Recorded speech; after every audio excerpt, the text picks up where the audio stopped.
Alright guys, shall we get straight into it on this one? Okay, so I am in for another plastering firm because they've asked me to come in and give them a hand because they've got quite a large workload, and I agreed. It's a friend of mine. So let's have a look what we've got going on. It's quite a sizable living room, and we've got quite a lot of cracking going on here. Now the property is quite old. It's like an old cottage around the back of Wokingham Way. You can see it's had quite a bit of work and it's been renovated.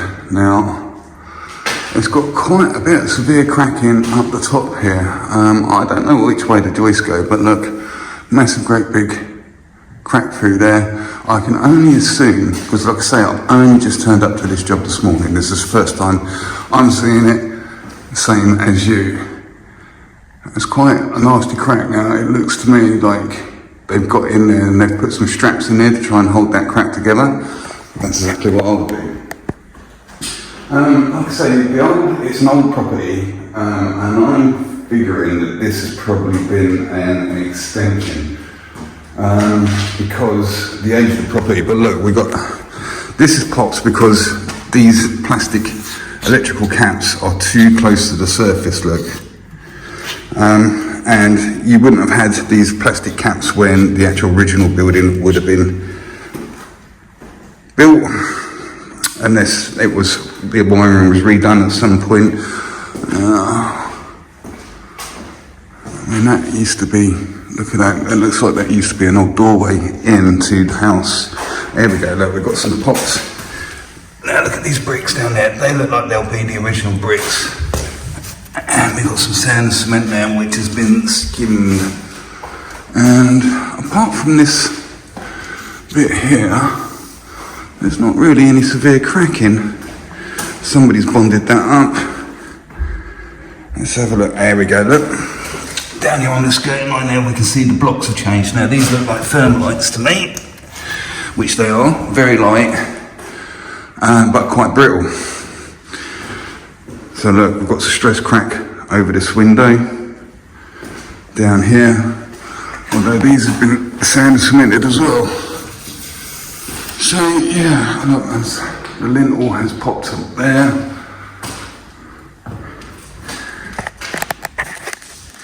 So there's enough to be getting on with here, isn't there? I think the first thing I'm going to do is I've got some scrim tape and get my hot. I've not seen this one before.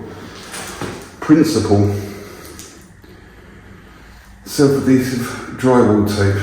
New one. Okay, we'll get some scrims over everything that needs scrimming. Before we PVA, now scrims are probably going to stick to this painted surface quite nicely. But up here on this, where it's quite porous, the scrims probably aren't going to stick to that dusty surface very well. So you can do two things there. You can either get some PVA in this section now, which I think I might do actually. I might PVA, right, okay, I've got the PVA tub here, ready to rock and roll. Right, let's formulate the plan. With my brush, I'm going to just for now PVA these dry porous areas.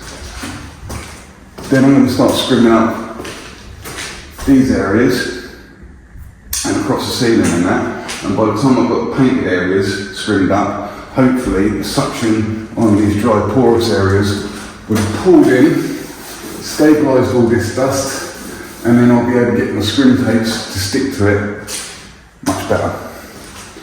Right, let's carry on. Okay, so here's my PVA tub that I keep in the van, has a lid goes on it. It's very, very convenient, and to keep my roller and my brush in it all the time. A little bit of water in there, PVA's mixed up to see the consistency of it. Kind of a little bit like single cream. And you should be able to see, as soon as we go on now, it's changing colour, immediately sucking up all that water. And this is going to stabilise that dusty area, allowing us to get scrims on there. And I don't mind doing these bits because we'll get it scrimmed up, and then when we come to PVA the whole of the room, we'll go over all of this again, which will kill the suction even more, because what the difficulty is, we'll have these areas here which will still be high suction, these painted areas will be really low suction, so the plaster will hang on this area, the plaster will have the moisture stripped out of it on this area, so we kind of need to bring the suction rate of these two together, so it's not such a stark difference. So, just if you don't know, your scrim tape, which is nylon or something like that, it's a gauze tape, and this is self-adhesive. So what you tend to do is stick it, like so, over your area. Now there's a guy on Facebook called Tape Slayer, and he cuts his scrims actually with his fingers, and he's become quite famous for it apparently. I've seen a picture of the end of his fingers, and they're not like normal fingers, I've got to admit. It's not something I can do, even with my guitar fingernails there. So what we tend to do is get your tray out, or Stanley knife if you really want to, hold it on. Now, sometimes people try to snap it off like this, you don't, you put it back across the blade, and it comes off nice and neat, without any frayed areas. One of the worst things with the scrim is get little bits on the side or whatever, and sometimes they can lift up, and if they come out through your plaster when it's wet, it's very, very difficult to get them back. So, yeah.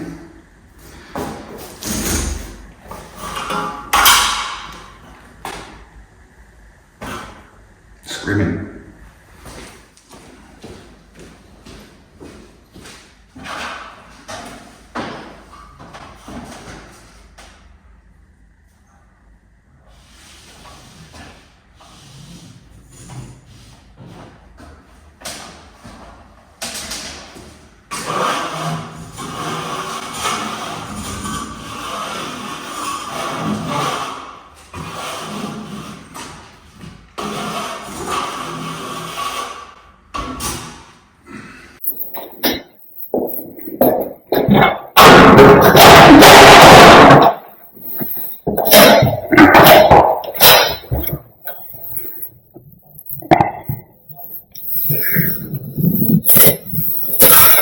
It's quite important when you're coming down cracks like this, get your fingers in there and get a real smooth fit.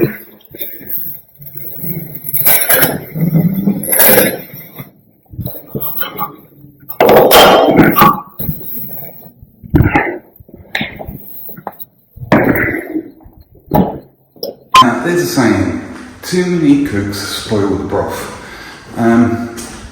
This is why I quite like to do my own prep, because it gives you an opportunity to start learning the room. If I've got the labour in doing this, there's things that I've noticed because I did the prep that the labour might not have picked up on, and when I come to set it, because I didn't prep it, I didn't see these little problems.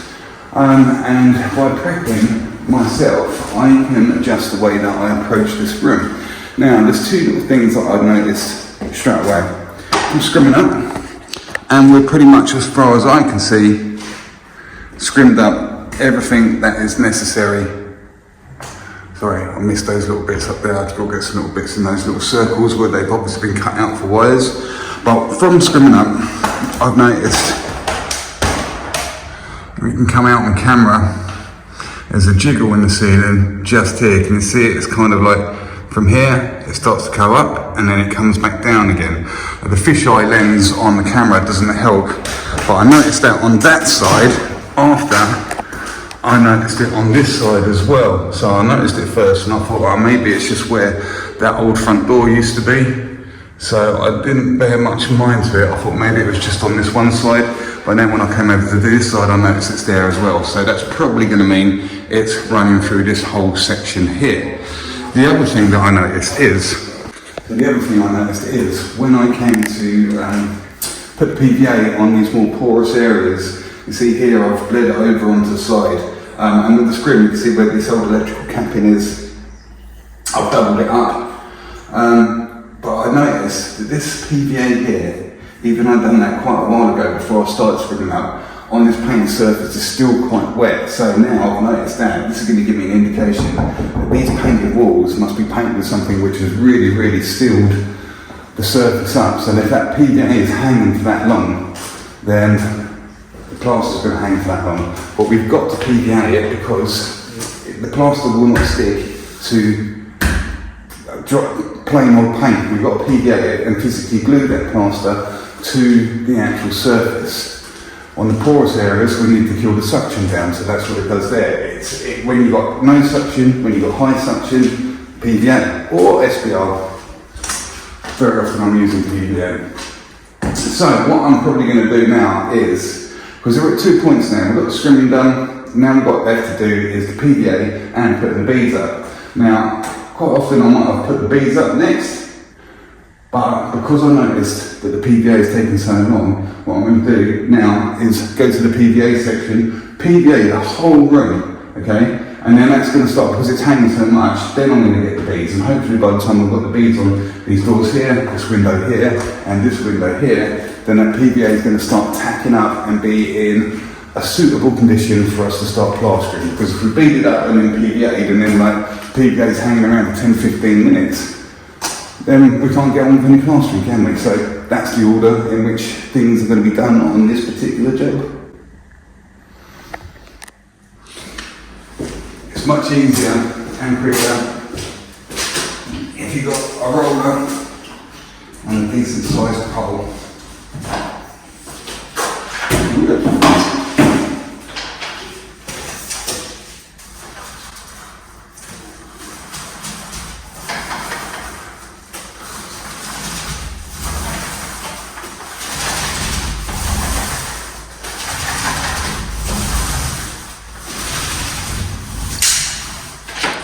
I just saw a woman go down the path there on a horse, and she was actually texting. I just thought, can you get done for that? Okay, so I've just been around the entire room, PVA and everything, and as you saw, I started on sealing, and as you can see now, on these exceptionally shiny bits, it is still too wet to plaster if that's what we was going to do. This is where I started on the wall, and again, that is started on the walls there and went all the way around with the roller. And then with the brush, we just brought the internals in and got tight around the sockets, etc, etc. So yeah, as predicted, this PVA is taking quite a long time to pick up. So now it's time to turn our attention to the angle beads.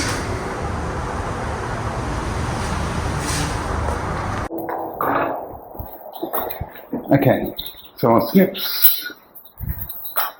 Just hold that into there like so, and then over here we can just snip that off exactly to where we need to be.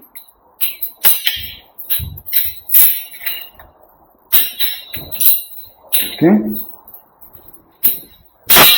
Then we've got a stapler. Now we might have a bit of trouble getting into here. I'm just snagging on that. Trim that up a little bit. Might have a little bit of trouble getting into there because remember these walls are sand cement and the staples may struggle. It's handy if you put it into the holes. Got a little bite. It's gone in there, okay. Yeah, they're going in. Which is well handy.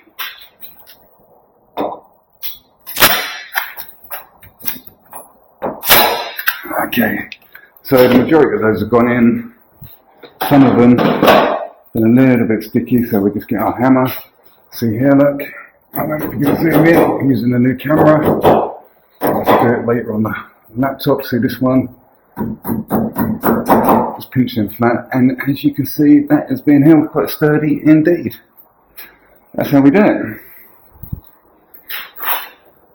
Okay, so when you are faced with corners which are sand, cement and really brittle, it can be quite difficult to get a nail or drywall in there because it will keep chipping out the muck that's already in there. So these staples are a little bit less invasive and just enough to give you a pinch to get it on there. And if they are still a little bit funny, you can always get some scrim over them as well. And you'll be surprised how much that secures the bead up once that PVA is dry. Now we've done all that, we are kind of in a position to start looking at getting this ceiling on, I think, although some of it is still quite wet with PVA, but it looks like it's good enough to go over. Maybe if we didn't have time on the side like this, I'm glad we did decide to get that PVA when we did and then do the beads. But SBR tends to go off a little bit quicker, dry, or you can get back on it sooner. So if we didn't have time on our side in this situation, then SBR might have been the way to go. Although SBR is quite thin and it kills a lot of suction, but because we're applying a primer not to kill suction, just purely for adhesion, where the paint surfaces are concerned, then it really doesn't matter how much suction is killed because the suction is already dead already. And I'm always quite happy to get all the prep done that needs to be done in the room before we even think about start plastering. Because now we get rid of the roller, we've got the beads out of there, we've got all the stuff that we don't need anymore because it's been dealt with out of the room, and now we can start bringing in our buckets and stuff. And also it helps as well, I find, because what we're probably going to do is this is quite a large room, should we walk it out? It's 1, 2, 3, 4, 5, 6, 7 meters by 1, 2, 3, 4. 7 by 4, so it's quite a sizable room. So what we are probably going to be able to do is hit the ceiling, and because I've got all these reveals and everything prepped up already, if there's anything left in the bottom of the bucket, like a hawthorn or say, it's got somewhere to go, you know. If we haven't prepped these beads up and we started getting the ceiling on earlier, we'll have a little bit left in the bucket and we think, where should we go with that? And we're like, oh, I could get loads of beads. We haven't beaded them up yet, oh, the beads are over there. And you've got all tools, you've got beads in there, you're doing the ceiling at the same time, it starts getting messy, and that's when accidents happen. So, we can start thinking about getting our buckets. Let's get some water going, got our material in, and start plastering. Okay, so we're pretty much ready to rock and roll. We've got our bucket here with quite a bit of water in it. We've got our 16-inch magnesium hook, we've got a 20 by 5 carbon steel trowel, we've got our splash bucket. We have a nice little wet brush in there that's quite new, the type is out of the end. We've got bucket trowels, we've got a plaster, we've got our mixer with a fresh battery in it. And as you can see, I've turned into a bit of a cyborg. I've got this camera to get some first person perspective shots. So let's see how we get on with that. It's maiden voyage today, so yeah. Oh, the other thing we're using today, because it's quite a sizable ceiling, I've got the speed skim out now. I tend to use ones with metal blades rather than the plastic ones, and of course this ceiling's quite flat as it is already, isn't it? There's no real depth to it. So I'm thinking 2 bags might be a little bit too much for her, but we're going to knock up about 2 bags, I think, and then anything we've got left over, hopefully we can start picking off some reveals. So I think the strategy here today, because the time is getting on to about 11 o'clock now after all this prepping up.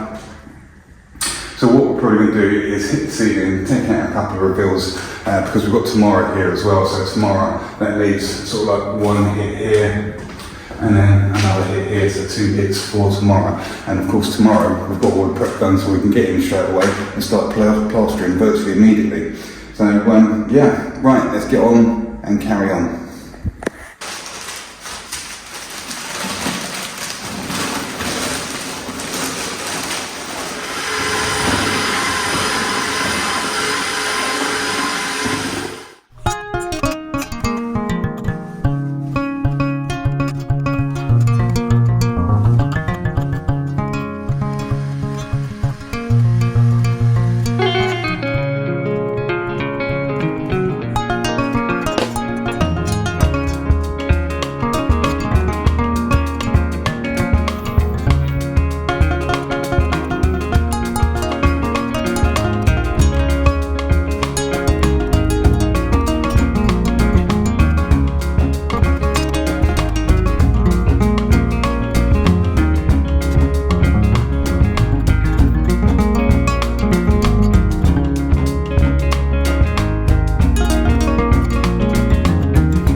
So that was a bit close for comfort, wasn't it? I had to nick a little bit just to complete that little ceiling over there in that corner. And we have used every last little bit of plaster in that bucket, which is rather unfortunate because I was hoping to get some reveals on or something. Not the end of the world, I can pick them up tomorrow. I think I'm just going to sit with this ceiling, and I'm not a big fan of the speed skims because that's exactly what they're for, speed. They're alright, but I find I can get things a lot flatter going down to the trail and sniffing out where the trail marks are being left. It allows me to kind of like manually flatten things out where it needs to be deeper or it needs to be shallower. So if I can get across the ceiling without leaving any trail marks using that, I know I'm in a really, really good flat condition, ready to take the next coat. So, a few little bubbles in it. Coming over there. So what I'm going to do is just turn back straight away, get back to where I started, give my trail a good wash because it's filthy now, and start flattening in immediately. And by getting back over there, I'll be able to get an indication of how fast this is going. Something's up with the multi, they've changed the multi. It's really slimy. Yeah, last 2 or 3 jobs I've had, it's something different about it, but it's one of those, isn't it? I'm not too sure if anybody's got more information on what's happened to the multi. Somebody mentioned it to me the other day on the Facebook group that I run, Master Smurf 74, and said, does anybody notice a difference in the multi recently? And at the time I hadn't, but the last couple of days, yes I have. Right, let's get back over there and flatten things in. Okay, to flatten in, look, all we're doing is conjuring up a little bit of residue here. We get that working on our trowel and we can use that. It's almost like giving it a second coat now, look. And you can see how good this is coming up already. So I'm not a big fan of those speed skims. See there's a little hollow there, look, see that? I don't know if it's coming out on this camera.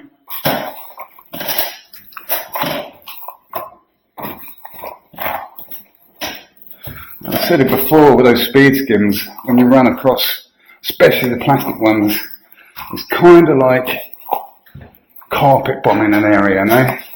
Well, if you get back on it with your trowel, it's like having troops on the ground, you know, you carpet bomb. There might be a few little stragglers, but the troops on the ground, you can really get on and feel every little bit of the ceiling. And, you know, because this is holding back, I've gone back onto it, there's hardly any suction as we knew, because we saw that from the PVA hanging around as long as it did. So I don't really need a speed skim, because I don't need the speed. I'm only going to deal with this ceiling. If I was going to be throwing on another wall, then yeah, you know, if you're eating meters on site, then it's certainly is a viable tool. And these are good enough quality, which is acceptable. So, as you can see, again, we're just coming at the ceiling in the systematic way as which we put it on, and we are just fine-tuning and flattening in. You can see the condition of the ceiling there, and that's what we flattened in. Let's move this out of the way here a second.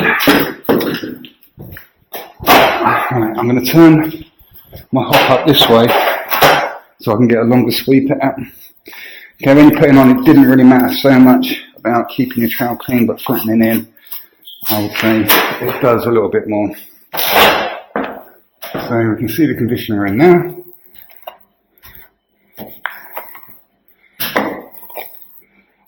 Okay, now all the time I've got this amount of residue, it never seems to stop, you know. That's what you're pushing in. Okay, so when, obviously coming out from the internals is quite easy because we know where to start. Coming in and making sure, this is why these trowels, these 20x5s I think are really good, because of this amount of tang, this area here, what I call the tang. So you'll come up and you'll just take it round at an angle. See there's a little that's coming out on camera. Okay, and this side we don't matter because we're going to come back. We're always chasing that sort of like little discrepancy across the sea, and we'll leave that alone because we're going to come back and get that on the next pass, you know.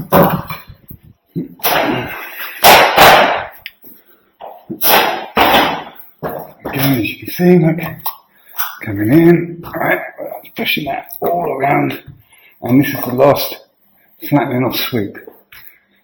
Okay, so that's filling and sniffing out, and then there, that's how we're leaving it neat. Of course, anytime you've got something to go around, like a light fitting, slows you down.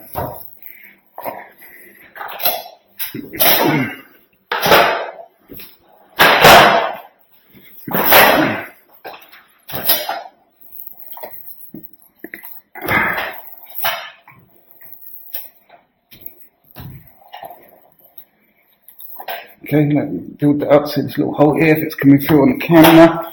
It's the first time I've used this camera, so I'm not sure of its limitations and how much it's picking up. I'll find out tonight if I get a chance to do some editing.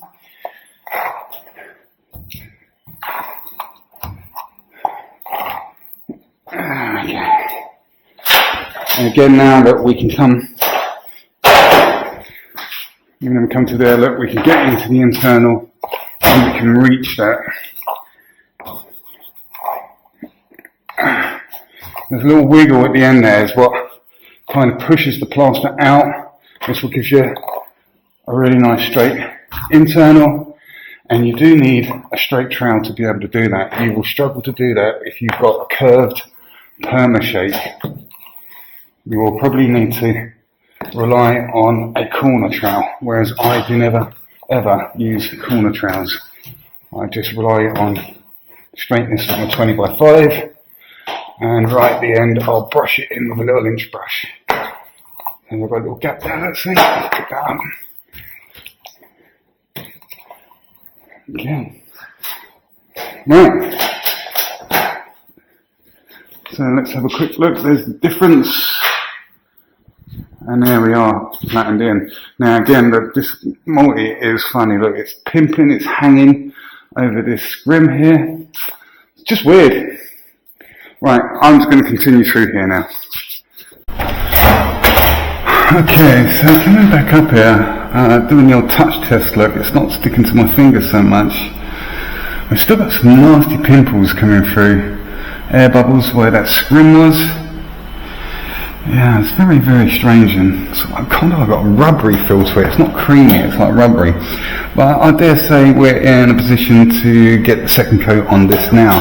Now, I've got this residue in the bucket. I'm going to put some fresh water in here, and I'm going to wash that round now. It's quite important you don't do that before, if you are going to use dirty water.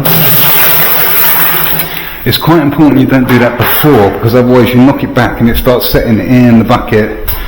And there's my suitable brush. It's an old wet brush. So yeah, just while we're at it, my new wet brushes are like this. After a period of time, because I brush on with it, they deteriorate and they become the bucket washing out brush, you know? So now's the time to wash this round. And we're going to keep this dirty water and we're going to mix into it to speed up the setting time. Make sure you give it a good wash round.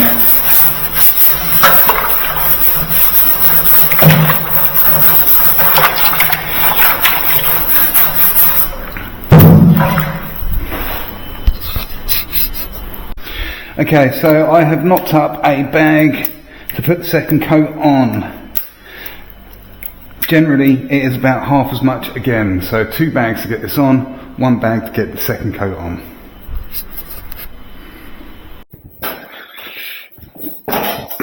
So here we go. Quite often as well, for the second coat, you knock it up just a tad thinner.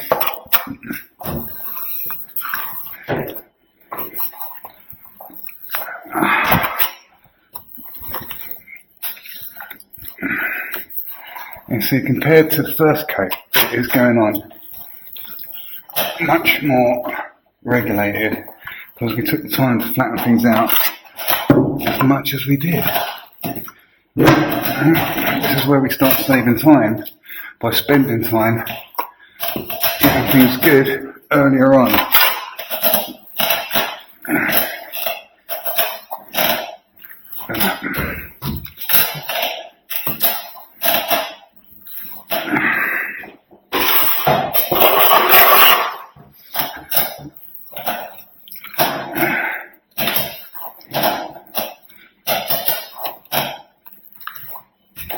We're hardly getting any trail marks in this whatsoever now.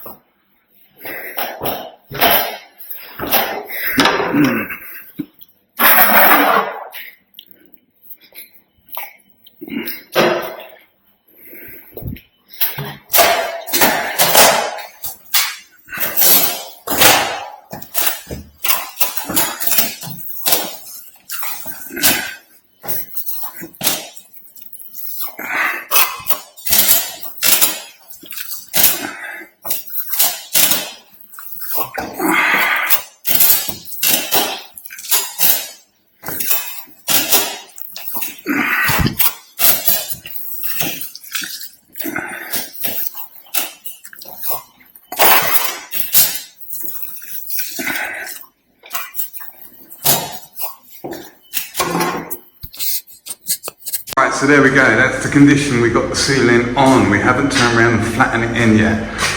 That's just been laid down with the second coat, and we knocked the bag and we have emptied the bucket near enough, pretty much again the exact amount, apart from that little bit left on the hook there. So let's turn back round and start flattening this in properly. So giving it its first flatten, and yeah, I don't know what it is about this multi-finish. It's different. I haven't put any water in it. Quite often I'll give it a little touch of water, but I'm just trying a different technique. Okay, so I didn't give it any water with the first flattening in, so we're getting back up now and we're going to have a look what's going on. Now, you can see I tend to brush my water on, because if you splash it on you tend to get streaks as you drag the water about. And brushing it on gives you a more of a consistent amount across the area. So again, just come across this bit and we've conjured up this much. Do you know what, it feels really slimy. It shouldn't be that slimy at this point. Okay, so I'm kind of opening the trowel and pushing that back in, since it's just our second visit to the ceiling.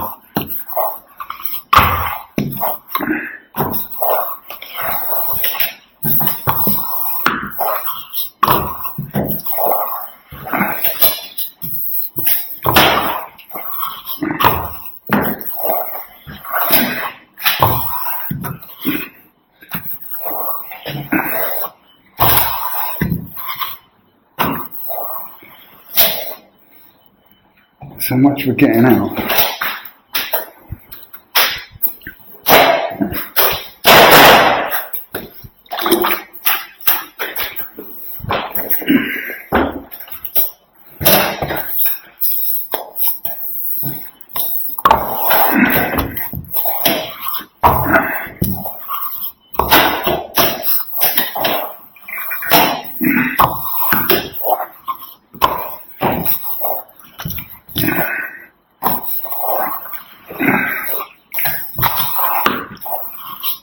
We're kind of opening it up a little bit on push, like this.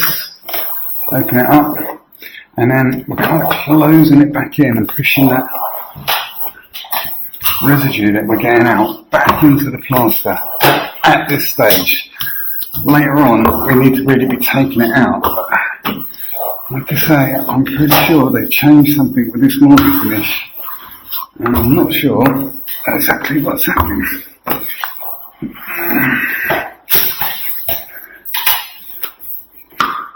Incidentally, by the way, so I've been talking about the codes that are on the side of the bags. It's multi-finish.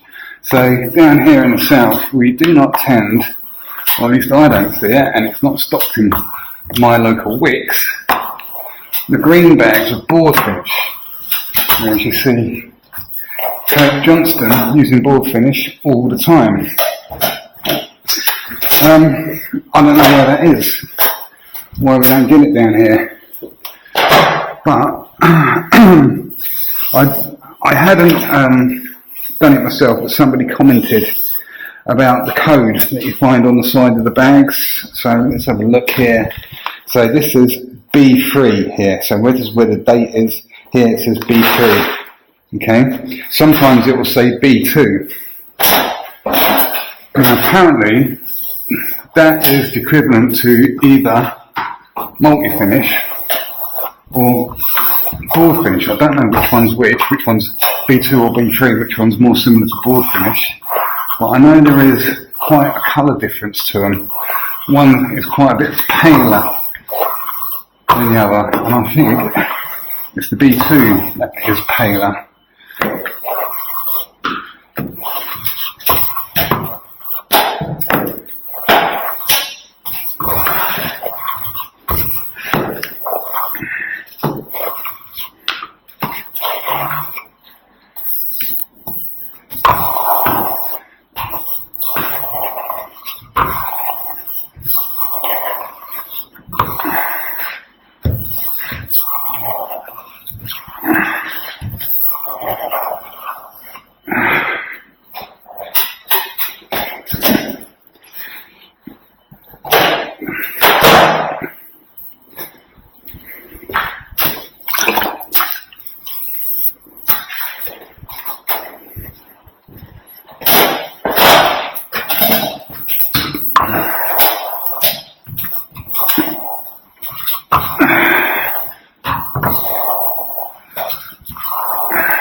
The only thing this kind of reminds me of is a time when I was young and one of the guys had gone into one about cleaning his tools, and he was using the old brick acid to do it. And he had a bath, the old plasterer's bath that you mixed up your hardball in back in the day. And he put some acid in there, diluted down, and he put a load of tools in there to soak overnight. And just so you know, putting acid on your trowels isn't very good, because it's okay for this bit of metal, but the rivets are made of something else, and they don't like brick acid. So your trowel will be really clean, but your handle will fall off.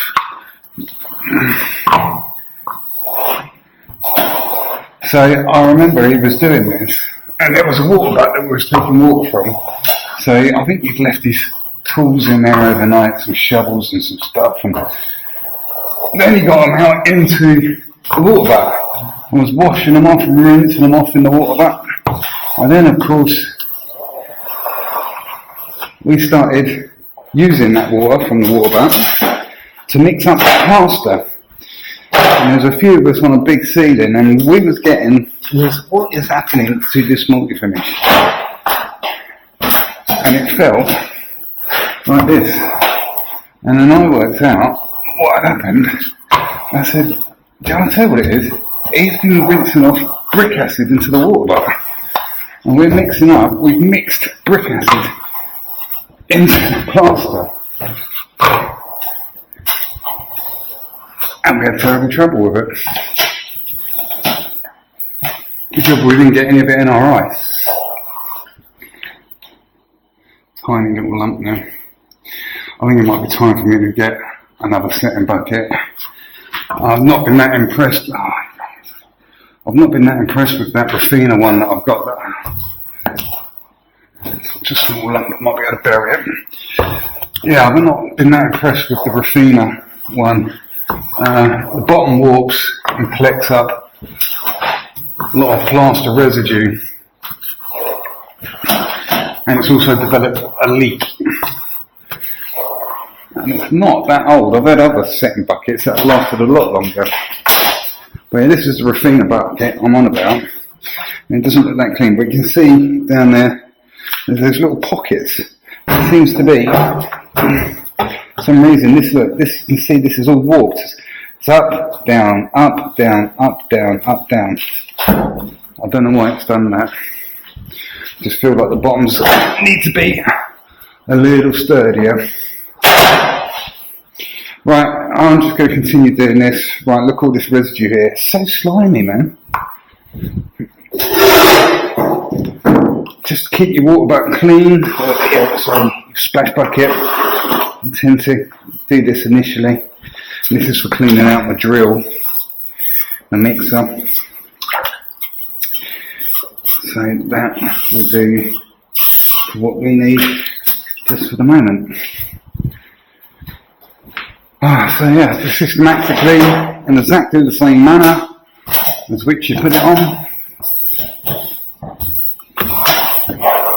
Just continuously flattening and flattening and flattening until we're done. You normally know you're done when the residue really gets thin and kind of really stops coming out, and then you start getting your little brown spots on the ceiling where it's setting. That's when you're done. But like I say, this multi-finish recently, all week I've been having it, has been different to what I'm used to. So I'm kind of experimenting a little bit.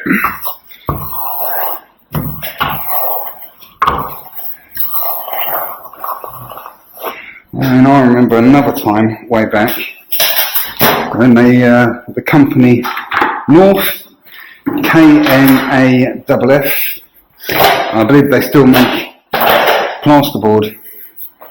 I'm pretty sure they're a German company. Well, they started making plaster, and it was white. I guess it's pretty much the only time in this area British Gypsum have had any competition, and nobody could get on with that. I wouldn't mind having another go at that. Now I'm a little bit more experienced. So I was very young when that came out, and everybody was complaining about it, flaked up and stuff, and I don't think people quite understood how to treat it. This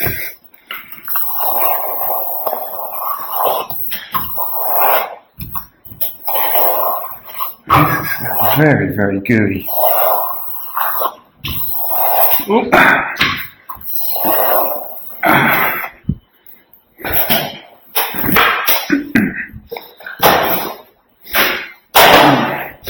Can be the danger sometimes when you do things like have you hop up one way and then have it another way. So we've got this long stretch so that I can get a longer sweep. Well, I might forget I'm long and I'll go and step off it sideways, and of course there is no sideways.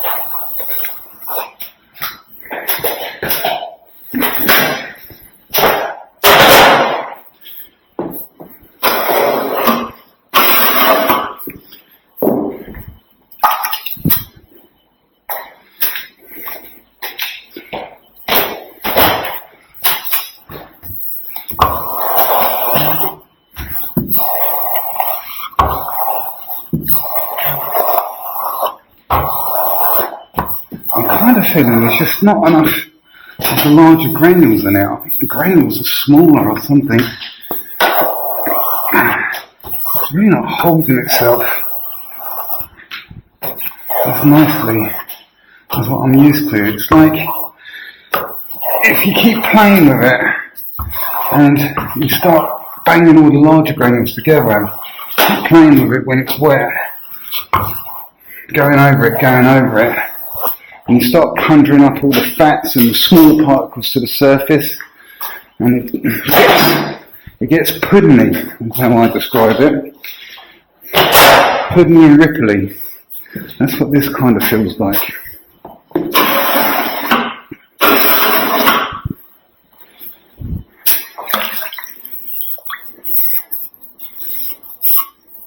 I know my trowel has got a lot of build up on it.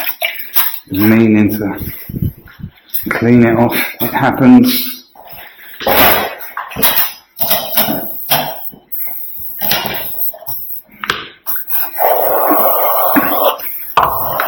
I need to clean up the carbon steel trowels. The carbon steel trowels are the ones that rust, yeah? Clean those trowels up is fairly easy. You can clean them in a way that I wouldn't clean a stainless steel. You tend to do, if you get the chance, soak it overnight with some fresh water. Quite often, if you put a bit of plaster retarder, if you've got some of that, a bit of plaster retarder that you've mixed up in the water, soak your trowel in that, and that should break down a lot of this hard glassy stuff that's formed. Wash as much of it off as you can, and if you've got some sharp sand and a brick, you rub that all over like a sharpening stone. Use the sharp sand to grind off any stubborn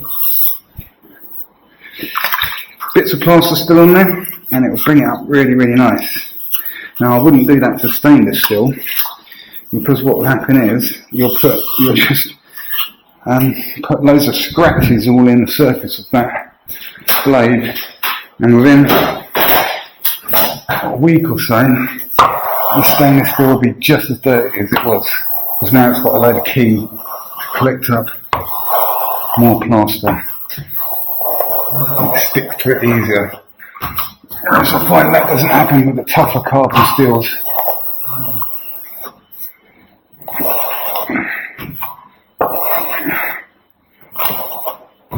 I really feel like this isn't holding itself together as well.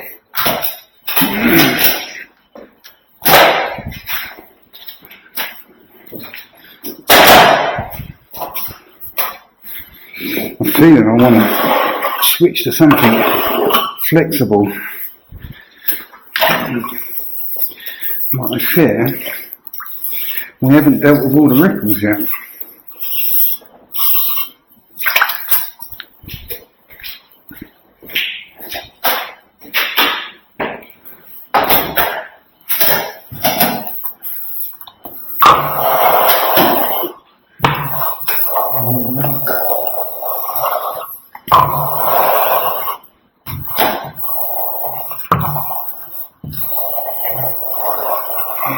Still leaving stuff in that should be disappearing at this point.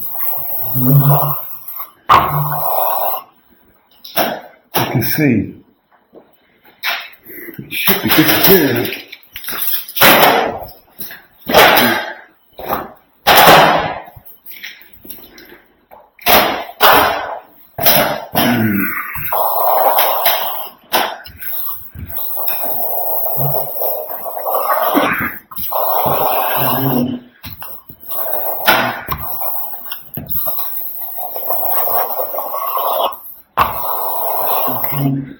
You just see that toe there, it's just catching. That's because, remember earlier in the video I pointed out there was a bit of a ridge here. We've eased it round, but we can't perform miracles and make it disappear. We can only reduce it down to a reason. And the low point, the toe is just catching, it's just juddering. If that starts happening, just change the angle of your trowel. And you've got it really square, just have it more of an angle. This on your sweep, and that should eliminate that from happening.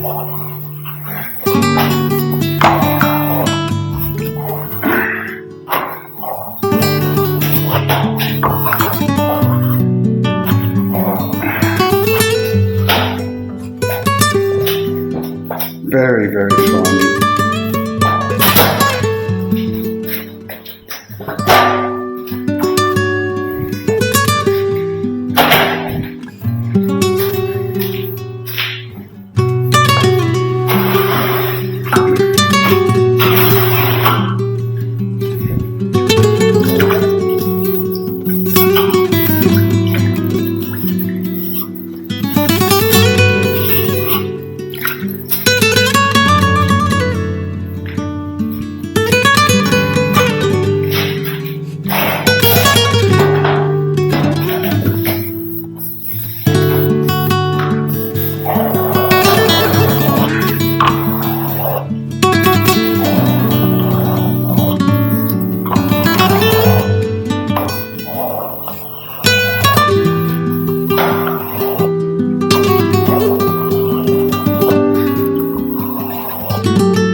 Right, when COVID was going on, there was a big problem with multi-finish. It wasn't initially, of course,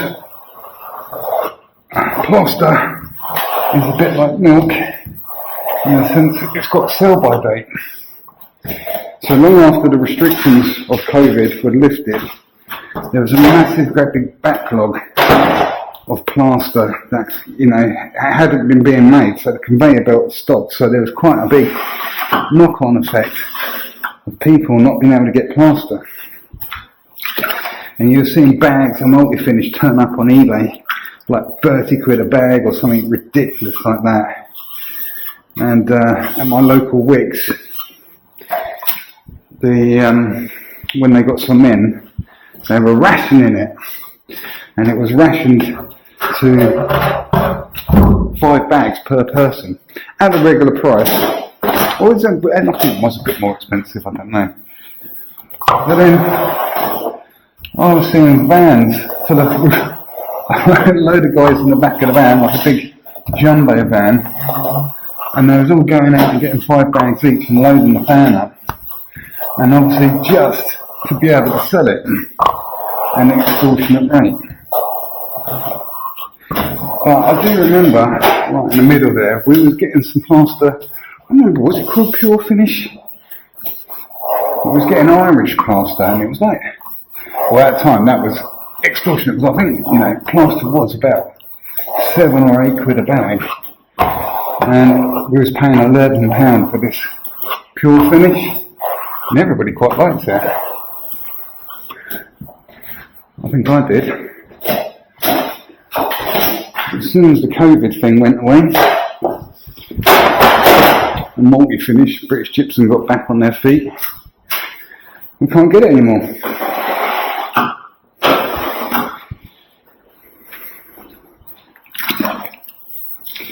So where I am here, down in Berkshire, in Bracknell, Wicks is the cheapest place to get multi-finish. And I believe, I haven't checked recently, it is pretty much, including VAT, under £10 a bag. Whereas bonding and hardwall has gone up in price now. And then I always used to think of multi-fight finish being like £5 a bag, and the undercoat being like a £10 a bag. But now it's the other way around, isn't it? It's multi-finish is like a tenner, and in some cases almost 20 quid for some places, banging out plaster. So Wicks in my area are using multi-finish as a bit of a lost leader. So they're charging, I think it's £9.40 or £9.70.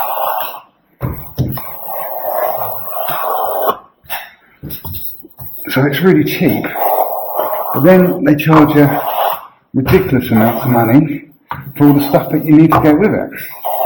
Like a packet of beads, normal dry beads, packet of 10, in Wicks, I think it is about £23 or something like that. You round it up, don't you?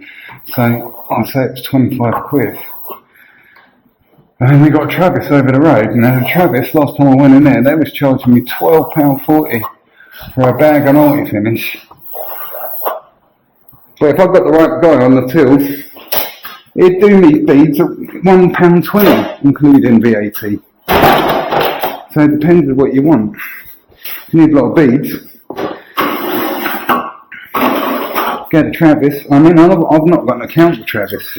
I've got the trade account for Wicks.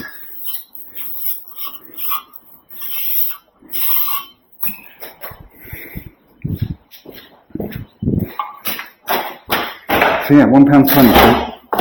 £1.20 for a bead. Yeah. I must admit, I'm not very happy with the way that this multi-finish is behaving.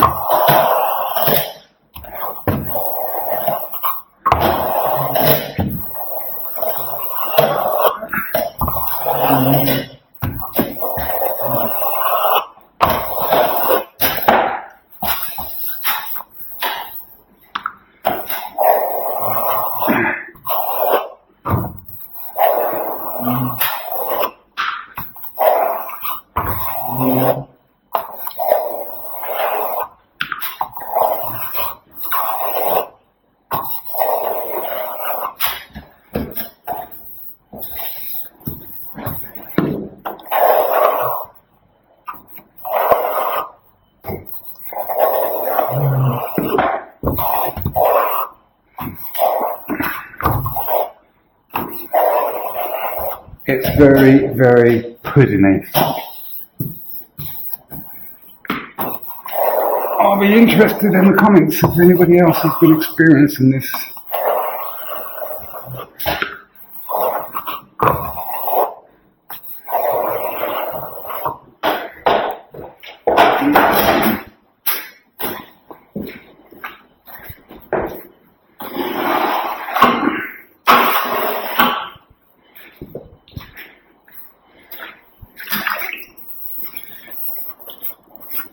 I think I'm going to have to switch to a flexi after this.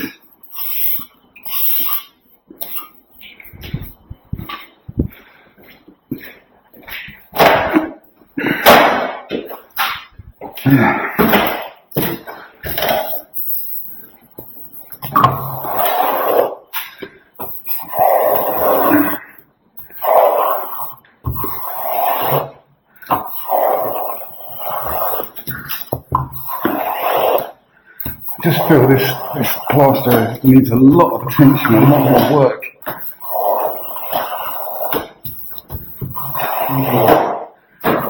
It's just not holding itself together very nicely at all. It's just sagging under its own weight. I've still got some air bubbles coming through.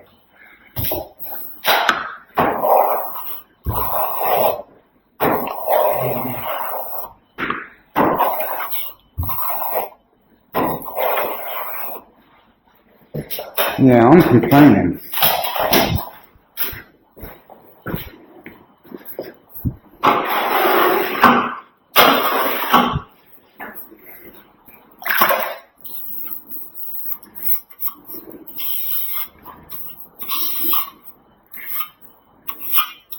Yeah, I'm going to go on Facebook and ask about this stuff. Is anybody experiencing it? Is it just this area? Is this just a temporary thing? Or have they decided to try and make things cheaper, bang down an inferior product, and didn't think to tell anybody? Just get it out there and see what happens then.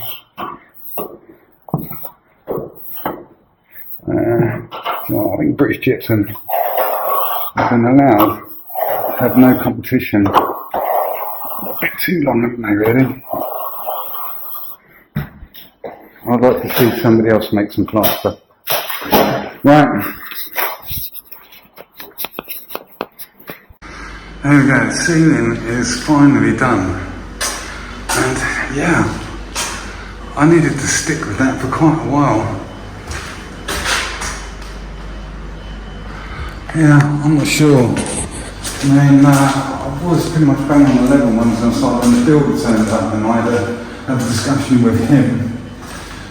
So I was a little bit explaining getting this on, but this was on before 12 o'clock and it's now 20 past 3 and I've only just finished it. So I couldn't get the pudding out of it. It's with the hindsight, I think I should have let that first coat go a little bit further and get it in a better condition because it just seems to be hanging forever. This sort of stuff happens a couple of times, but this is happening everything with all the multi now. First time it happens you think, is it something to do with the paint or something, and then there was no suction on this whatsoever, so yeah, it wasn't enjoyable in the sense it wasn't behaving how I'd expect it to, and it just took a lot of work and concentration, and with hindsight. But the thing was, with that first coat, it seemed to pick up, it seemed to take ages to pick up, and then all of a sudden it went, rather than it gradually going, because you can see where it's a little bit thinner here. These darker patches. Here, and here, look, see, this is where that sort of first coat, a couple of little trail marks or whatever were grinning through. So, even though it felt quite wet when I went on with it, with the second coat, the first coat still felt quite wet. As I was starting to trail up the second coat, I could see that the first coat, some of it there was grinning through, and it was starting to brown off and set. And yet I'm still getting quite a lot of sludge out of it.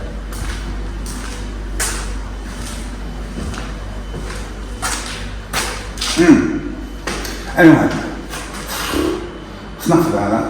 I'm going home. I've had enough. I'm definitely going home. It feels late because the clocks have just gone back. I get an extra hour in bed. Then it feels so late, doesn't it, when the sun sets like before 5 o'clock PM. Okay, I've had enough. You're going home. See you there. Alright guys, so there you go. I did go home and I am there now. Although that did happen yesterday, and I've got another video to edit about the state of the multi-finish that I've been experiencing recently. So there's that, and then I'm going to bring up the next video which I go into one more about how this multi-finish is behaving. Don't forget, we've got Plaster Master Smurf 74 on Facebook. Come over there if you want to engage with me and other plasterers in a little bit more of an intimate fashion. Until then, thanks for watching this video. It was a long one. I was trying out a new video, so it was a little bit experimental, and that plaster was not behaving as I'd expect it to, and I'm going to go into one more about it on the next video, which is imminent. Okay, it's on my phone. I need to download it. It's late now tonight. I did this video a couple of days ago. I'm just putting this little bit of extra stuff on the end just to finish the video off, but we're going to talk about this some more. Yeah, there's an issue with multi-finish at the moment. Right guys, thanks for watching, and I'll see you maybe tomorrow night with the next video. Alright, take it easy. See you then.